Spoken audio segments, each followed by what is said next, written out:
La vie sur Terre comprend des tests, des épreuves et des tribulations. Et certaines des épreuves que nous connaissons peuvent être atroces. Que ce soit la maladie, la trahison, les tentations, la perte d'un être cher, les catastrophes naturelles ou toute autre épreuve, les afflictions font partie de notre expérience mortelle. Beaucoup se sont demandé pourquoi nous devions affronter certaines épreuves difficiles. Nous savons qu'une des raisons est de faire en sorte que notre foi soit mise à l'épreuve pour voir si nous ferons tout ce que le Seigneur nous a commandé. Heureusement, cette condition mortelle est le cadre idéal pour affronter et réussir ces épreuves. Mais ces épreuves ne servent pas qu'à nous tester. Elles sont d'une importance vitale au processus d'acquisition de la nature divine. Si nous gérons correctement ces afflictions, elles seront consacrées à notre avantage. Orson Whitney a dit « Aucune souffrance que nous connaissons, aucune des épreuves que nous traversons n'est vaine. Tout ce que nous subissons et tout ce que nous endurons, surtout lorsque nous l'endurons patiemment, fortifie notre personnalité, nous purifie le cœur, nous épanouit l'âme et nous rend plus tendres et plus charitables. C'est par le chagrin et la souffrance, le labeur et les épreuves que nous acquérons l'éducation que nous sommes venus ici chercher ici-bas. Récemment, on a diagnostiqué un cancer rare des os chez un garçon de 9 ans. Le médecin a expliqué le diagnostic et le traitement, qui prévoyait des mois de chimiothérapie et une grosse opération. Il a dit que ce serait une période très difficile pour le garçon et sa famille. Puis il a ajouté « Les gens me demandent, est-ce que je serai toujours le même quand ce sera terminé ?» Je leur réponds « Non, vous ne serez plus le même.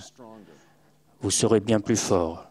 Vous serez impressionnant. » Il peut sembler parfois que nos épreuves se focalisent sur les domaines de notre vie et les parties de notre âme que nous semblons être le moins capables d'affronter.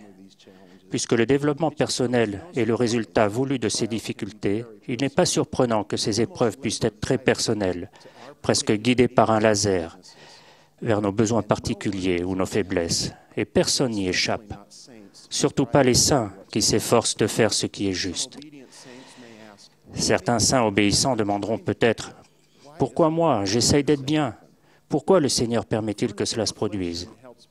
La fournaise de l'adversité aide à purifier même les meilleurs saints, en consumant les impuretés dans leur vie et en ne laissant que de l'or pur. Même le minerai le plus riche a besoin d'être raffiné pour éliminer les impuretés. Être bon n'est pas suffisant.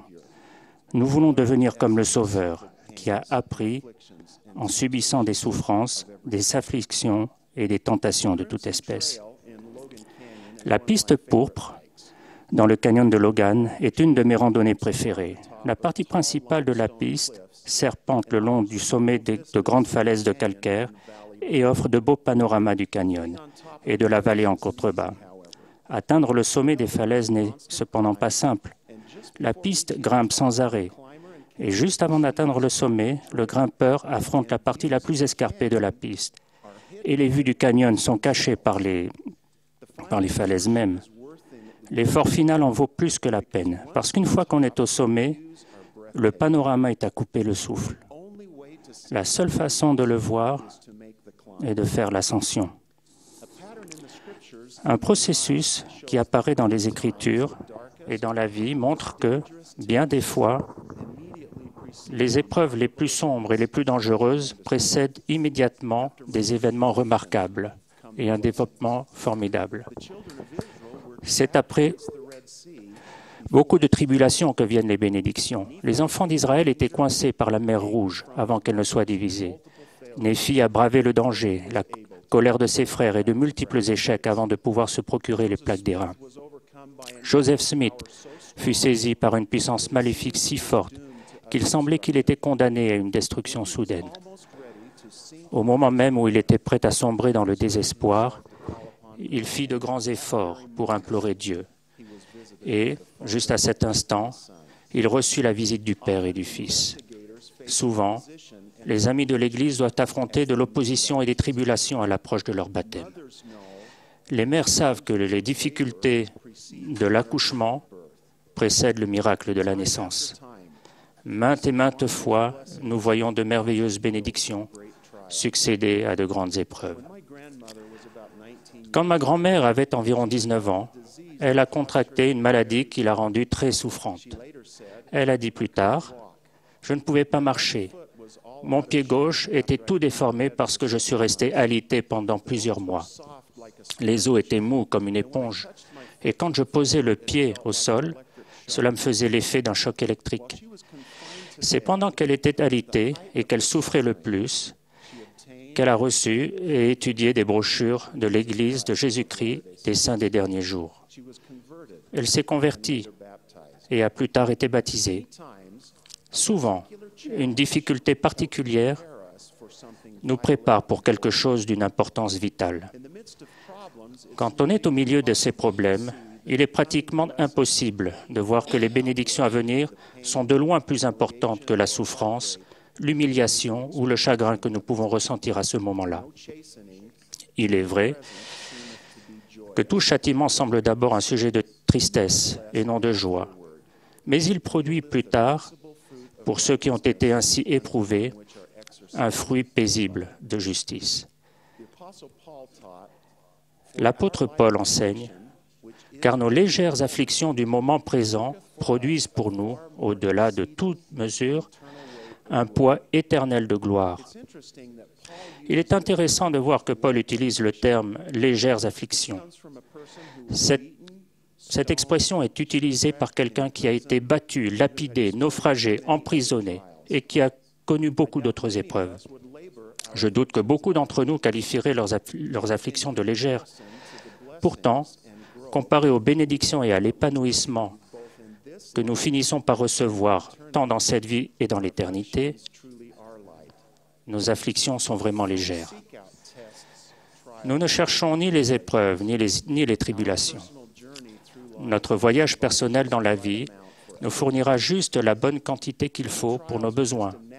Beaucoup d'épreuves font tout naturellement partie de la condition mortelle, mais elles jouent un rôle extrêmement important dans notre progression. Au moment où son ministère terrestre s'achevait, le Sauveur connut la plus grande épreuve de tous les temps, la souffrance incroyable à Gethsémane et au Golgotha. Cela précéda la résurrection glorieuse et la promesse qu'un jour toutes nos souffrances auront une fin. Ces souffrances étaient un préalable au tombeau vide, ce matin-là de Pâques, et à notre immortalité et à notre vie éternelle future. Parfois, nous voulons progresser sans difficulté et acquérir de la force sans lutter. Mais la progression n'est pas possible quand on choisit le moindre effort. Nous comprenons bien qu'un athlète qui refuse de s'entraîner rigoureusement ne deviendra jamais un athlète de classe mondiale. Nous devons faire attention de ne pas exécrer les choses mêmes qui nous aident à acquérir la nature divine. Aucune des épreuves et des tribulations que nous affrontons n'est au-delà de nos capacités, parce que nous avons accès à l'aide du Seigneur. Nous pouvons tout par celui qui nous fortifie. Après s'être rétabli de graves problèmes de santé, Robert D. Hales a dit ce qui suit en conférence générale. À certaines occasions, j'ai dit au Seigneur que j'avais sûrement appris les leçons qu'il m'enseignait et qu'il ne serait pas nécessaire que je souffre davantage. De telles instances ne semblaient servir à rien, car on me fit comprendre que ce processus purificateur de mise à l'épreuve devait être subi au temps et à la façon du Seigneur. J'ai appris que je ne serais pas laissé seul pour affronter ces épreuves et ces tribulations, mais que les anges gardiens m'assisteraient. Certains s'en approchaient sous la forme de médecins, d'infirmières et surtout de ma douce compagne, Marie. Et à certains moments, quand le Seigneur l'a voulu, J'ai été consolé par des visitations d'armées célestes qui m'ont apporté le réconfort et des garanties éternelles quand j'en avais besoin. Notre Père céleste nous aime et nous savons que quiconque place sa confiance en Dieu sera soutenu dans ses épreuves et ses difficultés et ses afflictions et sera exalté au dernier jour. Un jour, lorsque nous serons de l'autre côté du voile, nous voudrons entendre plus qu'un simple « Ça y est, c'est fini ». Nous voudrons plutôt entendre le Seigneur nous dire « C'est bien, bon et fidèle serviteur ». J'aime les paroles de Paul. Qui nous séparera de l'amour du Christ? Sera-ce la tribulation, ou l'angoisse, ou la persécution, ou la faim, ou la nudité, ou le péril, ou l'épée? Mais dans toutes ces choses, nous sommes plus que vainqueurs par celui qui nous a aimés. Je sais que Dieu vit et que son Fils Jésus-Christ vit. Je sais aussi qu'avec leur aide, nous pouvons être plus que vainqueurs des tribulations que nous devons affronter dans cette vie. Nous pouvons devenir semblables à eux, au nom de Jésus-Christ. Amen.